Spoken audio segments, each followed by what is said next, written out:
IPL 2022 का 34वां मुकाबला Delhi capital और राजस्थान रॉयल के बीच खेला गया। ये मुकाबला मुंबई के वानखेड़े स्टेडियम में खेला गया, जहां राजस्थान रॉयल ने इस मैच को 15 रन से जीत लिया।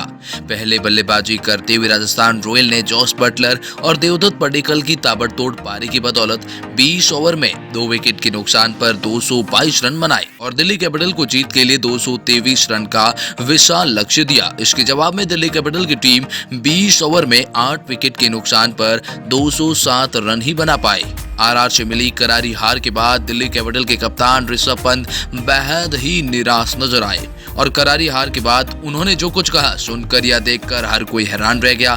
खास तौर पर ऋषभ पंत ने लास्ट ओवर के ड्रामे को लेकर जो खुलासा किया है वो आपको हैरानी में डाले। आइए जानते हैं आखिर मैच के बाद किस तरह से फूटा पंत का गुस्सा और आखिरी ओवर के ड्रामे को लेकर आखिर ऐसा क्या बोल गए कि सुनकर या देखकर हर कोई हैरान रह गया। वीडियो में आगे बढ़ेंगे और आपको बताएंगे, लेकिन वीडियो में आगे बढ़ने से पहले अगर आप भी है ऋषभ पंत के फैन तो वीडियो को लाइक करके अपना सपोर्ट जरूर दिखाएं और चैनल को सब्सक्राइब करके बेल आइकॉन को जरूर दबाएं। खैर, पॉइंट टेबल के अंदर दिल्ली कैपिटल की अब मुश्किलें बढ़ती हुई नजर आती है, क्योंकि पॉइंट टेबल में ऋषभ पंत की टीम ने 7 में से केवल 3 ही मुकाबले जीते हैं और ये टीम 6वें पायदान पर बनी हुई है। यहाँ से प्लेऑफ में अगर दिल्ली कैपिटल को जगह बनानी है तो कहीं न कहीं अब बचे हुए सारे मुकाबले जीतने जरूरी हो जाते हैं। इसलिए तो आखिरी ओवर में ऋषभ पंत का पारा इतना हाई हो गया कि एम्पायर के फैसले कि मैच में बीच मैदान से ही खिलाड़ियों को वापस बुलाने लगे। पहले तो आइए जानते हैं उस पूरे ड्रामे के बारे में कि आखिर वो ड्रामा क्या था। उसके बाद हम आपको बताएंगे इसके बारे में ऋषभ पंत ने मैच के बाद क्या कहा। लेकिन कहीं न कहीं जो लास्ट ओवर में 36 रन की जरूरत थी और तीसरी गेंद पर लगातार 3 छक्के जड़ दिए, लेकिन तीसरी गेंद पर बवाल मच गया। पहली ही झलक में देखने पर साफ पता चल रहा था कि गेंद बल्लेबाज के कमर के ऊपर है और ये बॉल नो बॉल है, लेकिन ऑन फील्ड एम्पायर ने इसे नो बॉल नहीं दिया,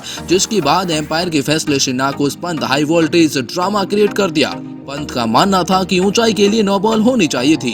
पंत काफी ज्यादा नाखुश थे, जिसके बाद गुस्से में आकर उन्होंने दिल्ली कैपिटल के दोनों बल्लेबाजों को बीच मैच में छोड़कर वापस आने के लिए कहा। जी हां, पंत ने सारी हदें पार कर दी और उसके बाद जो पंत ने किया वो भी तो गलत ही था। कहीं न कहीं खेल भावना के विपरीत था बीच मैदान से अपने खिलाड़ियों को वापस बुलाना, और पंत को उस वक्त ना कहने वाला कोई नहीं। दिल्ली कैपिटल के कोच में से एक प्रवीण आमरे को भी उन्होंने मैदान पर भेजा। यह आईपीएल 2022 की पहली विवादास्पद घटना है, लेकिन बाद में दिल्ली कैपिटल के अन्य कोचों के दखल देने के बाद, शेन वॉटसन के आने के बाद ऋषभ पंत ने गेम को आगे बढ़ने दिया, वरना ऋषभ पंत ने तो अपने खिलाड़ियों को वापस बुला लिया।